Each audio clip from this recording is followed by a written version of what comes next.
Let nobody forget Savitribai Jyotiba Phule, who dedicated her life to championing the cause of the oppressed.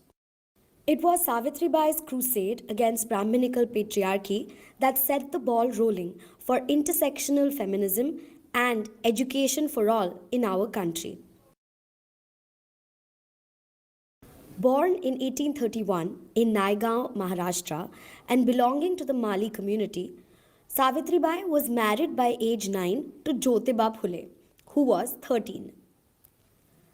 At a time when lower caste men and all women weren't allowed to study, Savitribai Phule, along with her husband, spearheaded a movement that led to the emancipation of many from Brahmanism, patriarchy, and feudalism.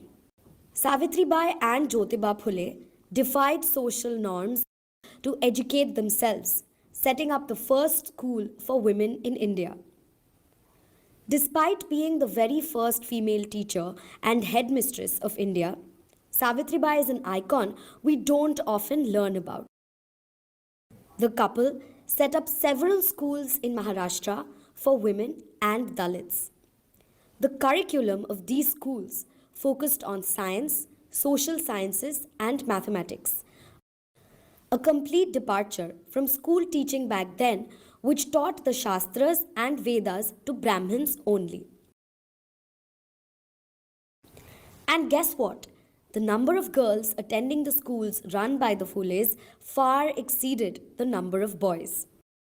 A pioneer of women's rights in India, Savitribai was also responsible for setting up a feminist organization, the Mahila Seva Mandal, where women across all class, caste, religion were welcome.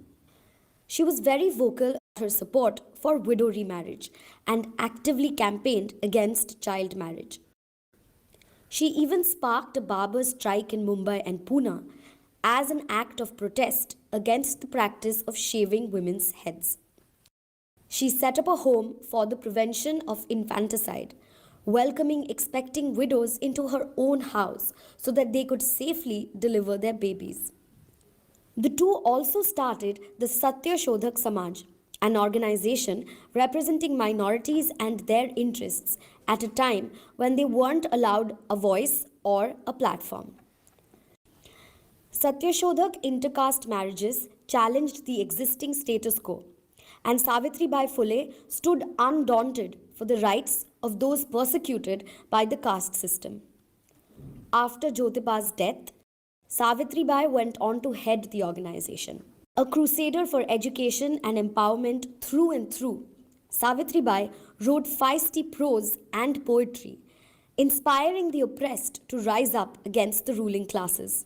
She published Kavya Phule in 1854 and Bhavan Kashi Subodh Ratnakar in 1892. Savitribai set up a clinic for the treatment for those affected by bubonic plague, and in 1897 herself succumbed to plague while tending to a patient. But Savitribai's life story would remain incomplete without the mention of Fatima Sheikh, another phenomenal woman who led the crusade against Brahminical patriarchy alongside the Phule couple. Fatima's struggle against the status quo was doublefold, owing to her identity as a Muslim woman. She joined ranks with the Phule couple in their quest to making education accessible to all, supporting them every step of the way, and went on to become the first female Muslim teacher in India.